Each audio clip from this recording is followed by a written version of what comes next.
is considered a hotspot for criminal activities in the old capital, unsafe and abandoned, but it is also an area that boasts many historical landmarks, including the Yarborough Cemetery, the Anglican Cathedral, a vault, parks, schools, and sporting facilities. But the lack of proper urban planning robs the area of its true potential.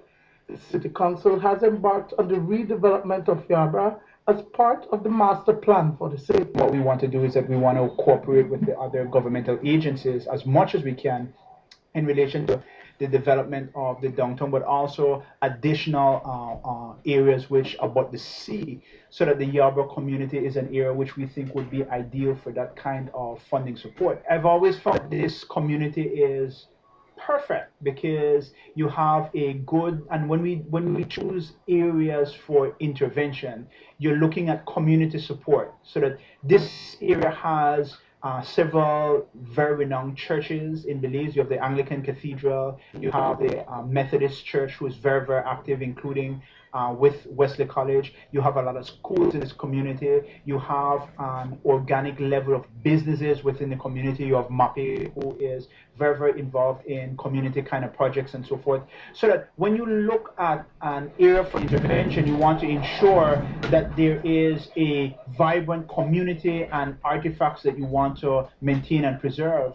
And one of the selling points with this particular area is that there is so much anchor in relation to having a vibrant community here: schools, churches, businesses, residents who want to see their community move forward. On Tuesday, three expert city planners from the American Planning Association arrived in country.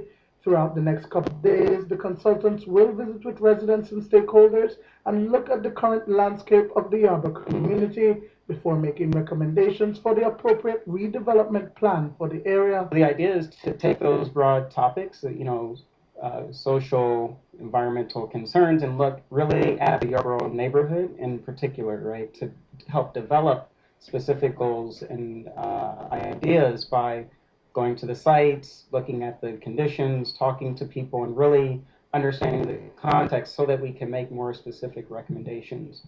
This first team is really looking at kind of the lay of the land and kind of understanding what the issues and stakeholders are, and we'll come back with multiple experts, so people from different backgrounds and different types of expertise.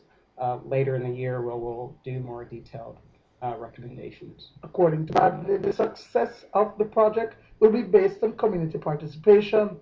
The vision of the council is to focus on the historical landmarks within the community. Our main focus would be to increase the historic character of this area. I think that the area itself has a lot of natural treasures and artifacts in terms of telling the story of Belize City. But I think that is oftentimes overlooked. I mean, I grew up near to here, and I look at Yarborough Cemetery as being a place that I always regarded with some degree of reverence. And I think that we can bring back the Yarborough area, including the cemetery, and making it really like a focal point. I mean, when you're walking through the cemetery, at the end of the cemetery, you have a play yard. Beyond from that, you have the St. John's Cathedral. Right next to that, you have the House of Culture, and you have a cemetery right beyond the bridge by East and West College Canal, where we looked at as well with the crypts. And actually, when I went there, I didn't even know that that was a cemetery. And these are things, I'm the mayor of the city. I've grown up in Belize City, and I don't know the significance of particular areas. Zoning will also be a vital aspect of the project. When you look at Belize City, and when I look at Belize City, I see that the Northern Highway would be a business district, so that would support businesses like banks and insurance companies and large stores, because you have the roadway there, the networks, and then you have parking, so that it is easily conducive to that kind of venture.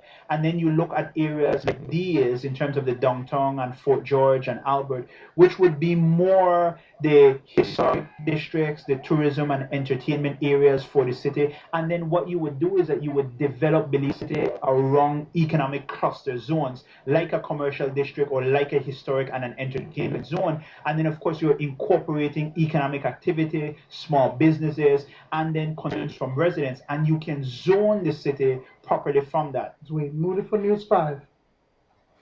After the break, the Belize City mayor says he's got a lot on his plate and isn't hiding.